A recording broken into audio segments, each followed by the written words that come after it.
बहू, और कुछ लाऊं क्या? नहीं माँ जी, मुझसे और खाया नहीं जा रहा है, मैं तो सिर्फ इतना ही खाती हूँ। हाँ माँ, मेरा भी पेट भर गया है। क्या बहू, 2 पराठे खाकर पेट भरता है क्या? और एक तो ले लो। नहीं नहीं माँ जी, और नहीं, अब पेट फट जाएगा। आप क्या सोच रहे हो कि विमला की दोनों बहुएं बहुत शर्मीली हैं? वो तो इसलिए क्योंकि आज ससुराल में इन दोनों का पहला दिन है। पहले ही दिन में कोई असली रंग दिखाता है क्या? ये दोनों बहनें तो 1 नंबर की भुक्कड़ हैं। आगे आगे देखो होता है क्या। लेकिन मायके में सीमा और सुमन बहुत ज्यादा खाया करती थी। शादी से 1 महीने पहले उनकी माँ ने उनसे कहा, बेटी तुम दोनों थोड़ा कम खाया करो, अब तुम दोनों बहू बनने जा रही हो। माँ, खाना कैसे कम करेंगे? जितने में पेट भरेगा उतना ही न खाएंगे। हाँ वो बात तो है, लेकिन हमें शादी के लिए डाइट करना होगा, नहीं तो शादी में अच्छे फोटो नहीं आएंगे। हाँ ये बात तो तूने सही कही, कल से डाइट शुरू करते हैं, फिर शादी के बाद ससुराल जाकर वसूल कर लेंगे। दोनों ने 1 महीने डाइट किया और दोनों पतली हो गई, शादी भी हो गई और अच्छे फोटो भी आ गए। विदाई के वक्त उनकी माँ ने उनसे कहा, बेटी मायके का मान सम्मान रखना, ससुराल जाते ही ठूसने मत लगना, समझी? हाँ माँ, समझ गई। इसीलिए सीमा और सुमन 2 से ज्यादा पराठे नहीं खा रही थी, लेकिन उनके पेट में 20 पराठे तो आराम से घुस जाते थे। बिमला बड़े प्यार से उन्हें 2-2 पराठे खिलाकर खुश हो गई। उसने सोचा, वाह कितनी शर्मीली संस्कारी बहुएं मिली हैं मुझे, मेरा तो दिल खुश हो गया। लेकिन उधर देर रात को दोनों बहनों के पेट में चूहे दौड़ने लगे। सीमा का पति अर्जुन तो खर्राटे ले रहा था, सुमन का पति भी खा पी कर मस्त हो गया था। तभी सीमा और सुमन दोनों अपने अपने कमरों से बाहर आईं। सुमन, तुझे भी भूख लगी है ना? हाँ बहुत, तुझे? पूछ मत, चल रसोई चलते हैं। दोनों रसोई चली गईं। रसोई में बना बनाया कुछ भी नहीं था। अरे यार, यहाँ तो कुछ भी नहीं है, अभी खाना बनाने का भी दिल नहीं कर रहा है। चल ना सीमा, बिस्किट खाते हैं। 2 पैकेट बिस्किट दोनों ने 5 मिनट में खत्म कर दिया, लेकिन दोनों की भूख बढ़ गई। ये शादी करके क्या मुसीबत में पड़ गए यार, शर्म और लिहाज के चक्कर में भूखा ही रहना पड़ेगा क्या? नहीं, हम भूखे नहीं रहेंगे, चल मैगी बनाते हैं। मैगी बनाकर खाने के बाद भी दोनों का पेट शांत नहीं हुआ, पेट से गुड़गुड़ आवाज आने लगी। तब दोनों ने सब्जियां उबालकर खा ली और फिर दोनों सो गई। अगले दिन सुबह सुबह बिमला रसोई में आ गई।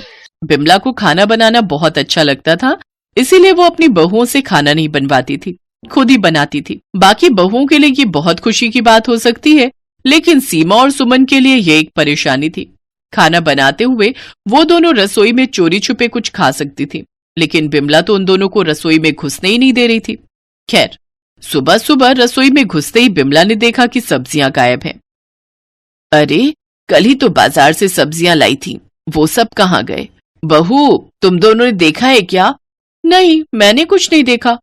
हाँ, मुझे भी कुछ नहीं पता, वो चूहों ने खाई होगी। बाप रे, कितना बड़ा चूहा था, सारी सब्जी खा गया। ये क्या, बिस्किट का डिब्बा भी खाली है। ये चूहे बिस्किट का डिब्बा भी खोलने लग गए हैं क्या? क्या पता माँ जी, समय के साथ साथ चूहे भी अपग्रेड हो रहे हैं ना। बाप रे, क्या दिन आ गए हैं। ठीक है, अब सब कुछ संभाल कर रखना होगा। बेटा, जरा बाजार होकर आना। बिमला ने दोनों बेटों को बाजार भेज दिया। फिर से रसोई में सब्जियां आ गई। आज भी सीमा सुमन ने ज्यादा खाना नहीं खाया और रात को फिर से सब्जियां खत्म कर डाली। अगले दिन बिमला फिर से हैरान रह गई। ये रोज रात को हो क्या रहा है? रसोई से सब कुछ गायब कैसे हो रहा है? मुझे तो कुछ समझ ही नहीं आ रहा। चूहा माँ जी, चूहा। हाँ, चूहे सब खत्म कर रहे हैं। बेटा, आज ही चूहे मारने की दवाई लाना, घर में चूहे बढ़ गए हैं। रात को बिमला ने चूहे मारने की दवाई बिस्किट में मिलाकर बाहर रख दिया, लेकिन सुबह उठकर देखा तो उन जहरीले बिस्किट के अलावा बाकी सब गायब था। इन चूहों के पास तो दिमाग भी है, क्या स्मार्ट चूहे हैं। बिमला ने रसोई में सब्जियां रखना ही बंद कर दिया। तब सीमा और सुमन मुश्किल में पड़ गई, उनके पास खाने के लिए कुछ बचा ही नहीं। सुमन, कुछ तो इंतजाम करना होगा, बाहर से खाना मंगवाना पड़ेगा। हाँ सही कहा सीमा, हम ऐसे भूखे तो नहीं रह सकते। आजकल तो रात को भी खाना डिलीवर किया जाता है। दोनों हर रोज खाना मंगवाने लगी और बाहर का खाना खाती रही, और 2 महीने ऐसे ही बीत गए। इन 2 महीनों में सीमा और सुमन मोटी हो गई। बिमला को समझ नहीं आया कि ये हो क्या रहा है। मुझे बस एक बात समझाओ, तुम दोनों खाती तो हो नहीं ज्यादा, 2 रोटी और 1 कटोरी चावल से पेट भर जाता है तुम दोनों का। फिर 2 महीने में ये कैसे हो गया? पता नहीं माँ, हमें भी तो कुछ समझ में नहीं आ रहा है। बाहर का खाना हर रोज खाने की वजह से दोनों के पेट में भी गड़बड़ी होने लगी। पेट में हमेशा गैस होने लगी और वो दोनों हमेशा घर के इधर उधर गैस छोड़ने लगी। पूरे घर में बदबू फैल गई। अरे बाप रे, आसपास कोई जानवर मर गया है क्या? ये बदबू कहाँ से आ रही है? पता नहीं माँ जी, हमें भी कुछ समझ में नहीं आ रहा है। बिमला पतली की पतली रह गई और उसकी दोनों बहुएं मोटी होती गई। एक दिन दोनों की तबीयत खराब हो गई। डॉक्टर ने कहा, ज्यादा तेल और मसाले खाने की वजह से हुआ है ऐसा। लेकिन मैं तो खाने में ज्यादा तेल डालती ही नहीं हूँ। वो मुझे क्या पता, मैं तो सच्चाई बता रहा हूँ। अब जाकर बिमला को शक हुआ। उसने उस दिन रसोई में फिर से सब्जियां रख दी। रात को सीमा और सुमन रसोई में गई और खाने लगी और तभी वहां बिमला आ गई। अच्छा, तो तुम हो वो दोनों चूहे। बिमला को देखकर दोनों रो पड़ी। माफ कर दीजिए मुझे। हाँ माँ जी, मुझे भी, हमसे गलती हो गई। लेकिन तुम दोनों मेरे सामने कम क्यों खाती थी? जितना भूख है उतना ही खाओ। माँ ने मना किया था, अगर आप हमें भुक्कड़ समझती तो। ये बात है बहू, घर का खाना ज्यादा खाओगे तो कोई दिक्कत भी नहीं होगी, लेकिन बाहर का खाओगे तो बीमार पड़ जाओगी। मैं तो तुम दोनों की माँ ही हूँ। मैं कह रही हूँ, तुम दोनों को जितना खाना है खाओ, लेकिन घर का खाओ। मैं कुछ भी नहीं सोचूंगी। एक अच्छी सास मिल जाए तो और क्या चाहिए। उसके बाद से दोनों ने कभी बाहर का नहीं खाया। बिमला उन दोनों के लिए घर में अच्छे अच्छे पकवान बनाती गई और वो दोनों खाती गई। दोनों की तबीयत भी ठीक हो गई और दोनों पतली भी हो गई और सास बहू ऐसे खुशी खुशी जिंदगी बिताने लगी।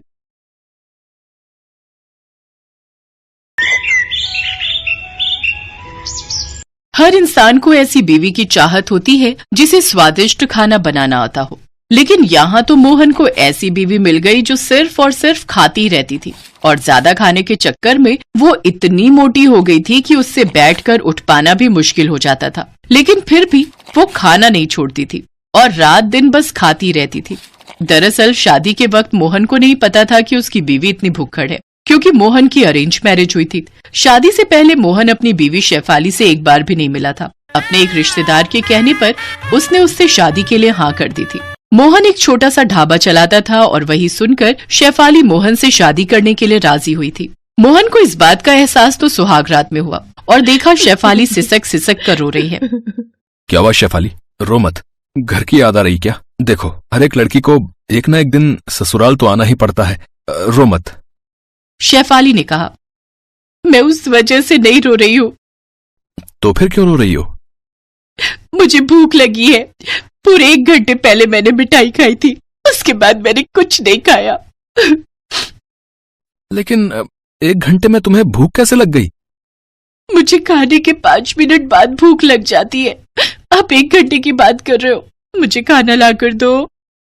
अब ठीक है, मैं खाना लाता हूँ। शादी का खाना बच गया था। उसमें से मोहन ने शेफाली को बटर नान और छोले ला कर दिया। अरे वाह, ये तो मुझे बहुत पसंद है। शेफाली ने 1 मिनट के अंदर 10 बटर नान खत्म कर दिया और कहा, और नान लाइए। मोहन और 10 नान लेकर आया। शेफाली ने वो भी 1 मिनट के अंदर खत्म कर दिया। और लाइए। अब नान तो खत्म है। तो फिर राइस, बिरयानी और मटन लाइए। मोहन दौड़कर खाना लाने लगा और शेफाली खाती गई। और लाइए। अरे सारा खाना खत्म हो गया शेफाली। मुझे कुछ नहीं पता, मुझे खाना लाकर दीजिए, मुझे मैगी बनाकर दीजिए।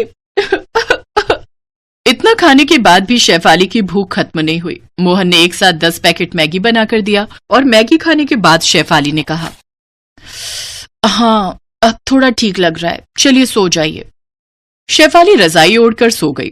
मोहन भी सो गया और नींद में शेफाली एक के बाद एक जहरीली बदबूदार गैस छोड़ने लगी।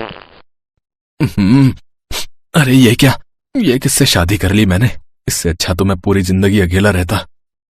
लेकिन अब पछताए होत क्या जब चिड़िया चुग गई खेत। ये तो बस शुरुआत थी। अगले दिन सुबह उठकर घर की जितनी भी सब्जियां थी शेफाली वो सब कच्ची खा गई। मोहन ने उठकर देखा तो रसोई में खाने के लिए कुछ भी नहीं था।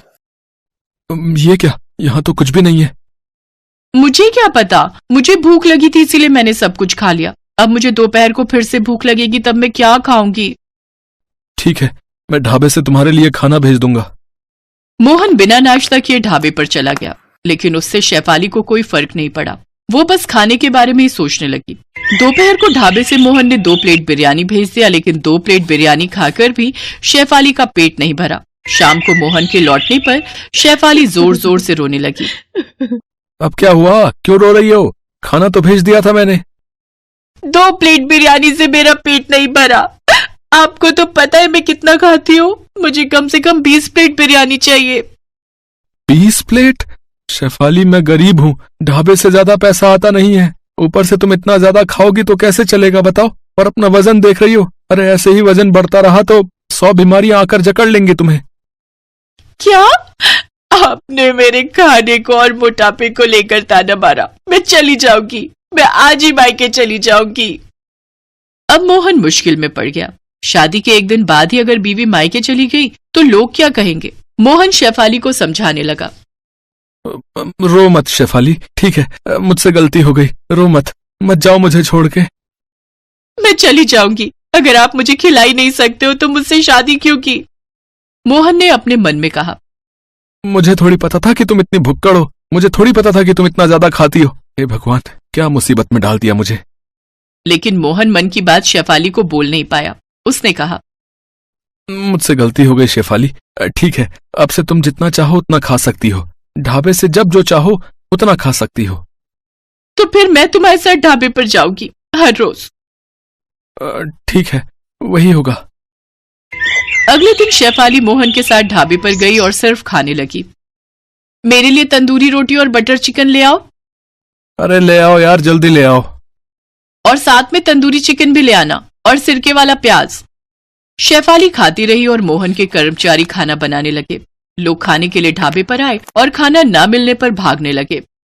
अरे भैया, मेरे लिए रुमाली रोटी और दाल मखनी ले आना है। रुमाली रोटी तो है लेकिन दाल मखनी नहीं है साहब। तो फिर चिकन भरता? वो भी नहीं है। पनीर? वो भी खत्म हो गया है साहब। अरे यार, तो फिर है क्या है? ठीक है, जाओ, सिर्फ रुमाली रोटी ले आओ, नमक के साथ खा लूंगा। तभी मोहन के कर्मचारी ने चिल्लाकर कहा, रुमाली रोटी भी अभी अभी खत्म हो गई है और रोटी बनाने के लिए मैदा भी नहीं है। अरे यार, मुझे इस ढाबे पर आना ही नहीं चाहिए था और कभी नहीं आऊंगा। कस्टमर भागने लगे और शेफाली खाती रही। मोहन का दिल जोर जोर से धड़कने लगा। हे भगवान, ऐसे ही चलता रहा तो मुझे ढाबे पर ताला लगाना पड़ जाएगा। पता नहीं मैंने शादी की ही क्यों। शाम को सारा खाना खत्म करने के बाद शेफाली सोने के लिए घर चली गई। मोहन मुंह फुलाकर ढाबे पर ही बैठा रहा। उसका कर्मचारी वहां आया। क्या सोच रहे हैं मालिक? तेरी शादी हो गई है? नहीं मालिक। कभी मत करना, और करेगा भी तो पहले से लड़की के बारे में जांच पड़ताल कर लेना। मेरी तो जिंदगी खराब हो गई है, लेकिन तू अपनी जिंदगी खराब मत करना। हिम्मत रखिए मालिक, मालकिन को एक ना एक दिन समझ में आ जाएगा कि इतना ज्यादा खाना अच्छी बात नहीं है।